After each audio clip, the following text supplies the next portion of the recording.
I'm here with Jacqueline, the fatal cutie Doom Kitten. Look at her. There she is, joining us for the first time. Jacqueline, you reached out to me via email and said, I would like to be on your show, which always warms my heart when that happens. I'm curious, what made you want to be on the show today? Well, there's a couple of things. One is that there's a lot of people that I respect who have been on your show before. Like I was just catching up on watching the video interview with Casey Explosion, for example. And I've been like a fan of hers for a long time. Her Steam recommendations, her streaming, all of that stuff. And the other thing was just like somebody posted like a recent episode of the podcast on Blue Sky, and I listened to that, and I was just like, you know what, this is really cool. Like I love this, and I wonder if there's some way I could be involved in it. And one of the people there just said to email you, so I was like, awesome, I'll try that. Wow. So you have heard a little bit of the show, it sounds like.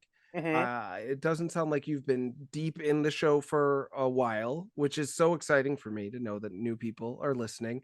But you have been deeply involved in video games for a while, it sounds like. And hmm you're streaming under the name Kitten. Doom Kitten? Is that right? Yeah, Doom Kitten. That's fun. When did you first Um, start playing these video games and where are you at with them now? How have things changed for you? Oh wow. So I like fighting games in particular. I started getting into when I was a kid, like in the 90s, like playing them like on Super Nintendo and in the arcade and stuff like that. Super Street Fighter 2 Turbo was the one that I remember the most from back then that I was really into. I've definitely been like more and less involved in the community here and there. Like, it wasn't until probably like the 2000s that I started actually getting like very involved because it was mostly just playing shit in like arcades Sure. back then. But like around when Street Fighter 4 came out, or a little bit after that, was when I started like getting fairly seriously involved in the community and like making more friends like on the basis of fighting games and everything like that. Um, and then some years later, I was like trying to get like good at some new games, and I was watching some YouTube videos from various like Twitch streamers who do fighting games, and I was like, you know what, um, this is awesome, and I want to do this. So I've been going pretty hard at that sense, and like it's definitely interesting the ways that that community has changed over the years, and Mm. everything.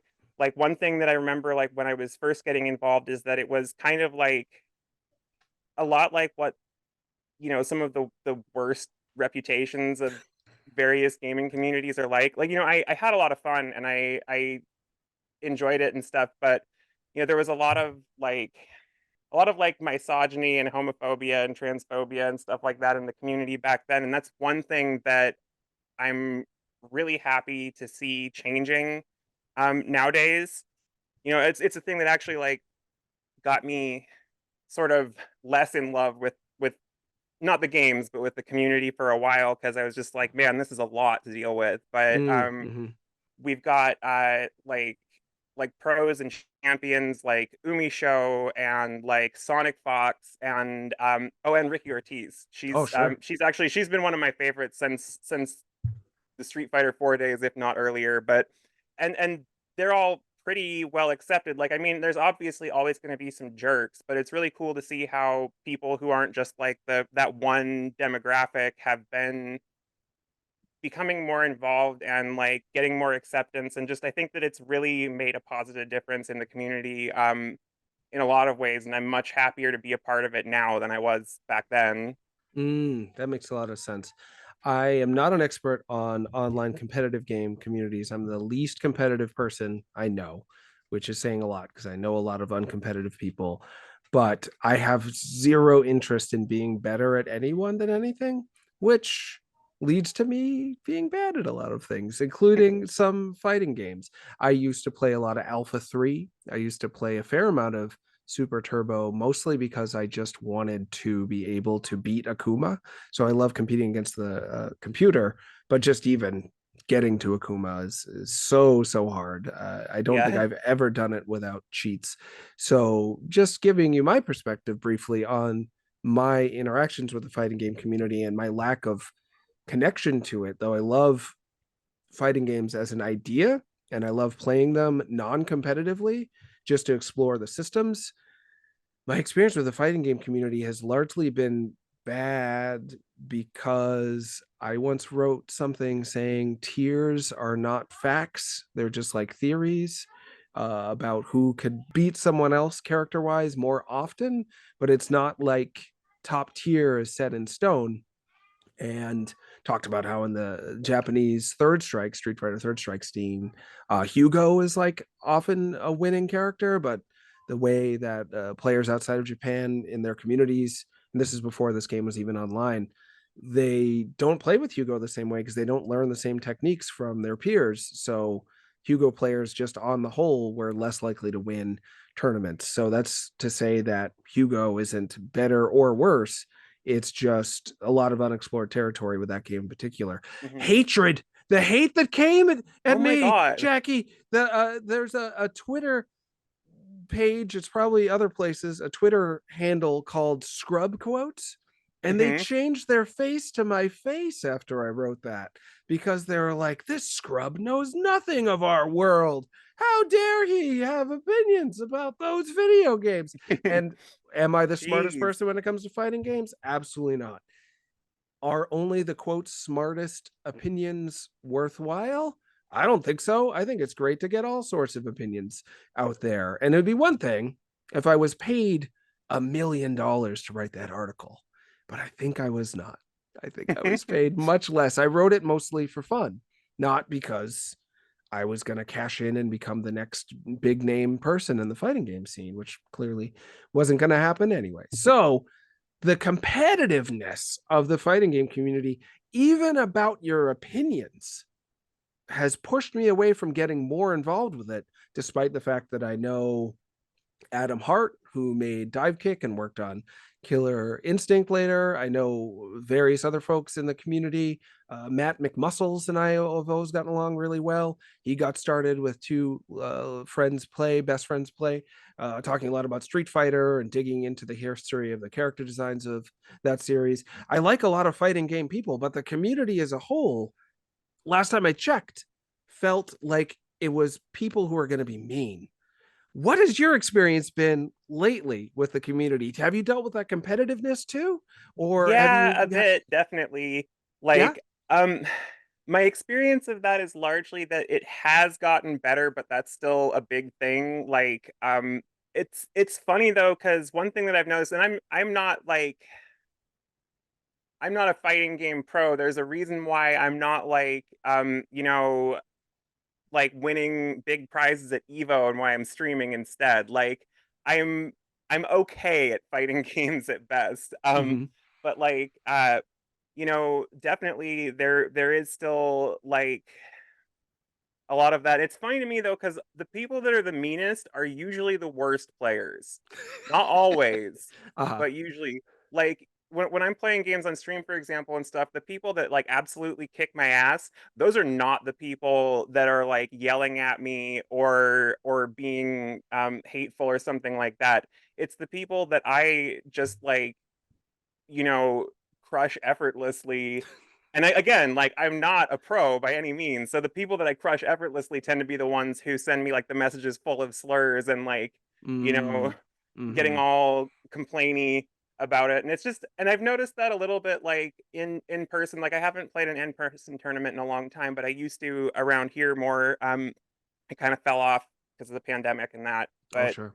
um it was always the same thing like most of the time, not always, but you don't tend to see the champions complaining so much like Mm-hmm. Mm-hmm. some people just can't resist like you know hating on things and like it's definitely not a hard and fast rule, but that is a thing that I've noticed, but they're definitely there, and I think like some amount of those folks are always gonna be there, which kind of sucks but isn't a deal breaker for me. But it definitely, like, I would understand it being a deal breaker for other people. And for me also, like, because I've been involved in that stuff for a long time, it's just like it seeing how much less toxicity there is now than there used to be has Mhm. kind of like, well, it's helped me want to stick around on the plus side, but on the downside, it's probably colored my opinion a little bit. And like, I'm just like, oh, everything's great. Everybody's all like, wonderful to deal with.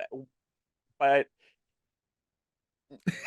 there's always there's always those kind of people there, and they can definitely be a lot. You Um, made a face and a full body gesture that looked like you were walking through smelly mud, like a bad the swamp of sorrow or the stench. There's Labyrinth. I don't know if you've seen it, so you're probably too young yes, for it. Oh, the you remember the Labyrinth bog of had eternal stench. the Yeah, Bog of Eternal Stench, and then a movie that's similar to me, Neverending Story, had that swamp where you just sink and die. And right. sometimes that's how it feels to be online in general, I think, a Oh yeah, for smelly, sure, sad swamp. absolutely. But it sounds like you've found friendship in the community as well. And quick aside about me, I've talked about this on the show, I think, before, but I don't know if you knew. I made my first video game pen pal because of Street Fighter. I wrote to a magazine called Game Fan when I was 17 or 18 and said, looking for pen pals. And someone else was like, oh, cool. A young woman named Jen Sang, who later has worked in games and is an artist who draws a lot of sexy artwork now and makes a good amount of money with her sexy stuff. We became pen pals and traded drawings back and forth for a long time. What we shared in common was our love of the art and the character design and like getting into the characters. And that's something I've seen change with the fighting game community in the past few years as well. Maybe in parallel with the community itself being less mean, is people just falling in love with the concept of like Bridget and Guilty Gear, or falling in love with Jury, and they don't even care about playing well as Jury, but they Mhm, love the idea of Jury as a character. The characters themselves have returned to being bigger draws than necessarily playing the game well or not. Whereas in the Street Fighter 4 era, I would say, and certainly a lot before that, it was a lot of people playing just to win tournaments and destroy each other. But mhm. now fighting games as a phenomenon, it's an entertainment phenomena, watching Evo online and whatnot. People are in love with both the characters in the game and the people who play the games. And you mentioned Jackie Ortiz? Ricky Ortiz. Ricky Ortiz. You're Jackie. I mixed Yes. you up with Ricky right away. Ricky, I don't know Ricky personally, but watching their story unfold was a beautiful thing to come out as trans and to continue to be accepted and just be super cute and happy and winning at video games was for me like a cultural success story in gaming, which you don't always see. So those are my kind of overview thoughts on that. When it comes to you, did you get into it because you wanted to win, or did you get into it because you love the art of the games or the characters or all of the above? Was it just a place to go where you could be a nerd? For me, I'll go into the arcades in the old days was like that was the only place I didn't get made fun of for liking video games when I was a teenager. So there was just a sense of camaraderie and acceptance. For you, what do you think it's been, and how has it evolved for you over time? Why you're sticking with it now? Okay, that's kind of all of the above. um, like, I guess the wanting to like get good and beat people and be competitive and all of that is what's motivated me to try and get better at it, but it's not the main draw for me. Mm. Um, with what you were saying though about the characters and the art and it being like a cultural phenomenon and stuff, that really resonates with me. I actually have a little story about that, and it has to do with this hat. Oh yeah. Also, like, it ties in a little bit with Ricky Ortiz and her like transitioning while being like public in the fighting game community and stuff like that. Those were both the story I'm about to tell you, and that situation with her and seeing the acceptance that she's gotten from most people, and like how big of a force that was is kind of what got me like to become as passionate about fighting games as I am now. Hmm. And so the hat, Terry Bogard has the Fatal Fury hat that and so this hat was actually a pack in with the deluxe edition of SNK Heroines Right. for the Nintendo Switch. Um, that so like that game got announced right around when I started transitioning, um, and like I'd already been a fan of Terry like as a character before, but Terry gets turned into a girl by this weird wizard guy. I forget his name. He's like a character in that series too, but he doesn't really play much of a part in that particular game other than being the like overarching villain. But anyway, so like it's of course all just like um plot justification for why all of the characters are women even though like some of them were originally not or whatever, but the whole like so there's the like Terry gets transformed and becomes cutie Terry, and she has this hat in the game, and when I saw that like as a pack-in with that, I was just like, oh, this is so goddamn cool, I have to get this. Hmm. And the game didn't turn out to be that great, but it's still fun, and it has some of the most like beautiful art and character designs that I've seen. Like, so I got that, and just like as soon as it showed up, I like dove into it, and I was just like appreciating like all of the character designs and the alternate costumes and stuff, because there's some really great ones in there. Like one of Terry's is like this like Victorian like steampunk noblewoman kind of outfit. Cool. If I'm remembering correctly.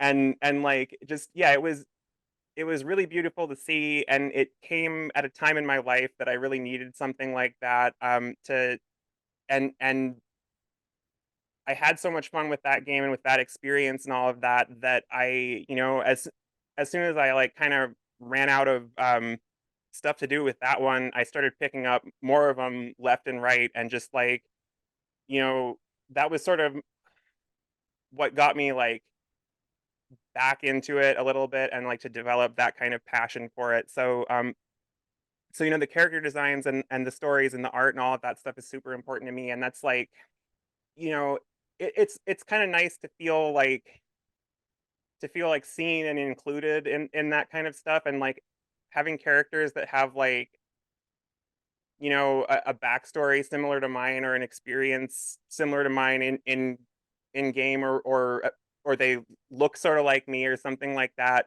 you know um is just something that like I didn't even know that was possible Mm. in that genre before, and so that whole thing just like really got me to do a deep dive on it, and I've been pretty damn serious about fighting games since then. Like that's kind of what eventually led to me doing all the streaming and all of that stuff, and trying to get more like involved in the community writ large and everything. Hmm. So interesting. Some were just like, well, people love Terry. People love sexy cartoon ladies. Why not have both? And it was very much an opportunity to just be like, I get two things I like, fighting Yeah. games and sexy ladies at once. Other folks, such as yourself, were feeling seen by that choice. And it wasn't just what if I was looking at a sexy lady, but like, what if I am a sexy lady? And now I'm going to wear the sexy lady hat, the fatal cutie hat. So it can work on multiple levels, and what they intended with that game SNK Heroines, I don't know, but I love that what they got was representation for people. Oh, hell with yeah. with Bridget and Guilty Gear, it seems much more clear that the intention Hmm. is representation, and that's something I've absolutely loved to see in the fighting game world. Again, I don't know if it's true in the community, whether representation and inclusivity has been a big part of things. But in terms of just the rosters of games, I just bought the new Street Fighter 6 comic about a black ninja girl who does graffiti, Kimberly, one of the Street Fighter Six main characters. That comic probably wouldn't have existed years ago when I was growing up with Street Fighter. When there was a black character, it was either like Balrog, who is M. Bison, just like a parody of Mike Tyson, Hmm. or a lot of like Angloifying of them. There was Dudley in Street Fighter 3, but they were Like like, let's literally Anglofying like because he's British. and I love the character, but Yeah. yeah, like they gave him straight hair and his nose looks like if you took the skin color off and changed it to pink, you would just be like, oh, that's like Eagle. That's just like a generic British guy. But He they just looked like Charles Atlas almost, yeah, that's right. like That's right. generic buff man. Yeah, and Elena, who I love from Street Fighter 3, Hmm. did the thing where it's like, well, we love black characters, but let's not make them like black people you know in real life. So let's give them white hair and blue eyes. They've been doing it since Storm and the X-Men. It always puzzled me. Like, why can't you just make a black character that looks like me and my family?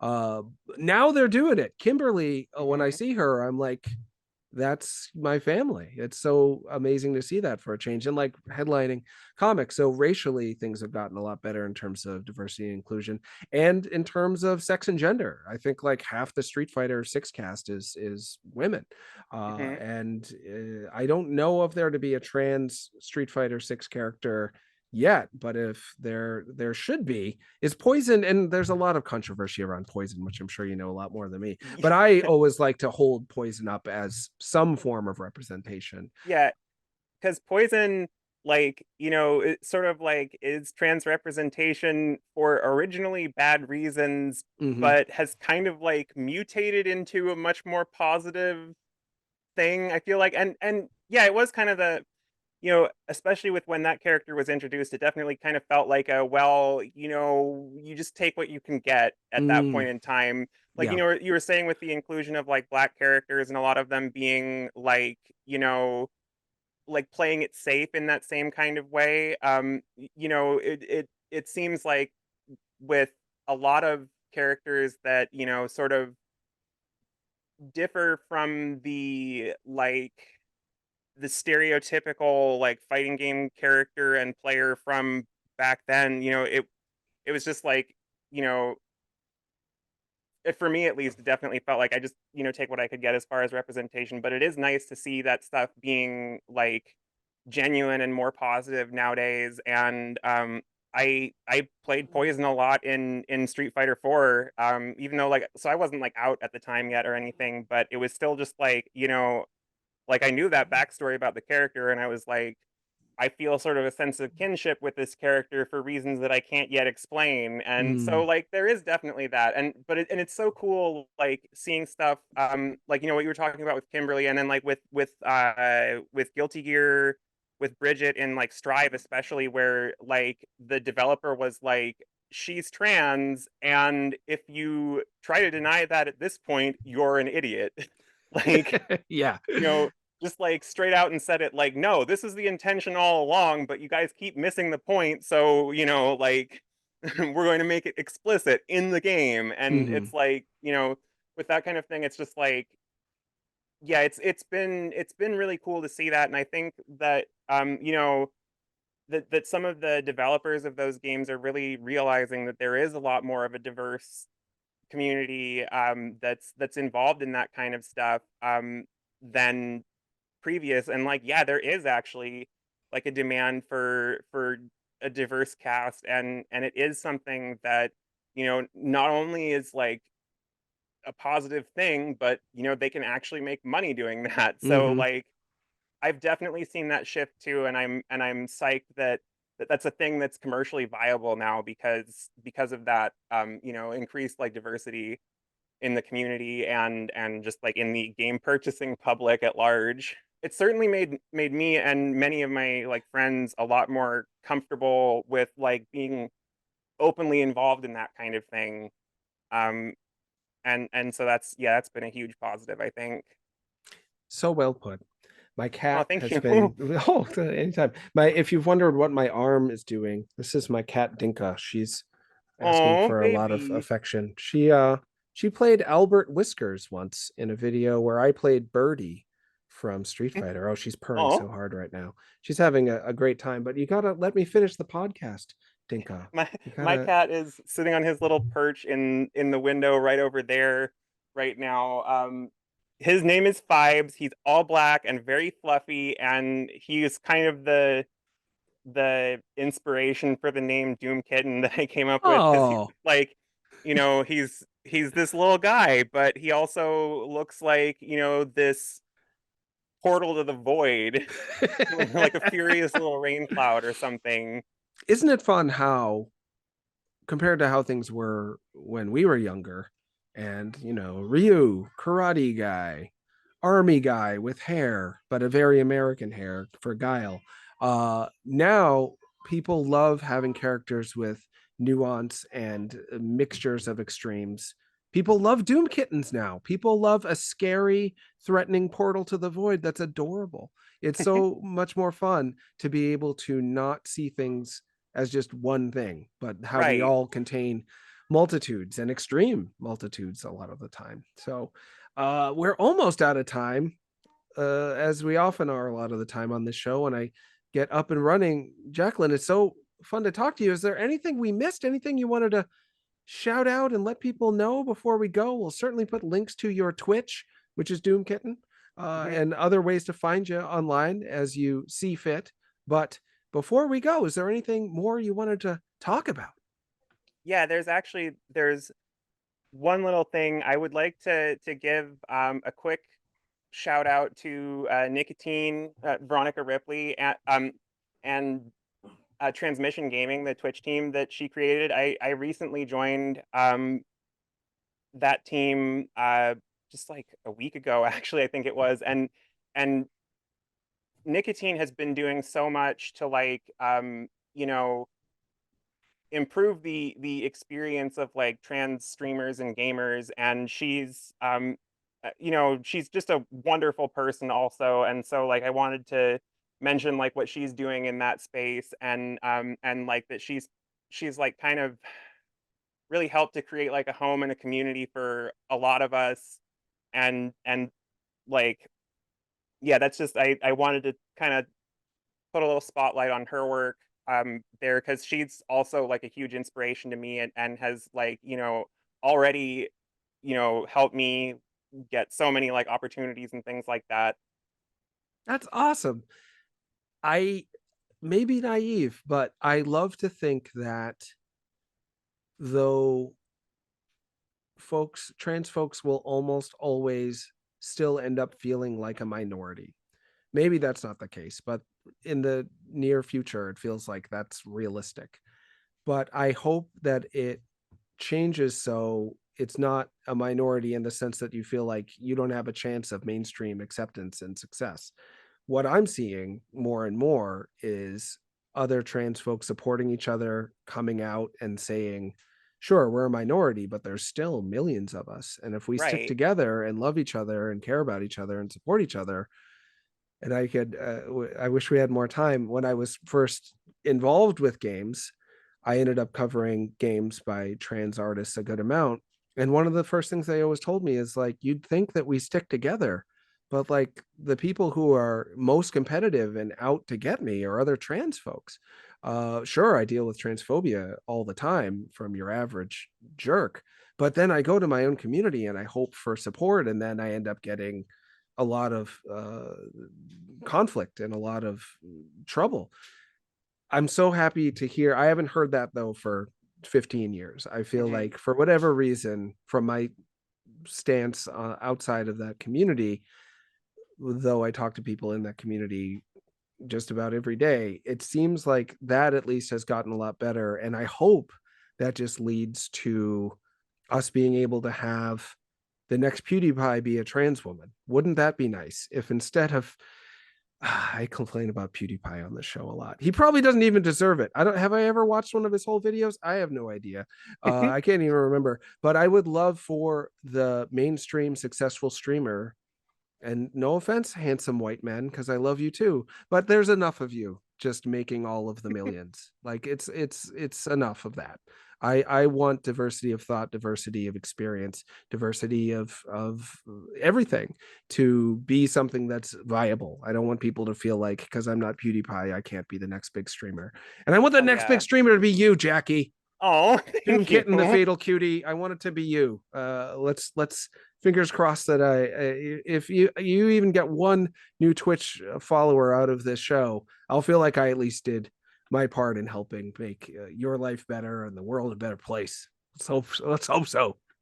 Thank you. Well, and I hope, like, I hope that I can share the podcast with more people too, because, like, from what I've seen so far, it's an immensely positive thing, and you've gotten like a lot of people's opinions and experiences out there who wouldn't necessarily have that opportunity otherwise. So, so Thank the you. feeling's mutual. That means a lot, Jackie. Thanks so much for being on the show. Thanks for having me.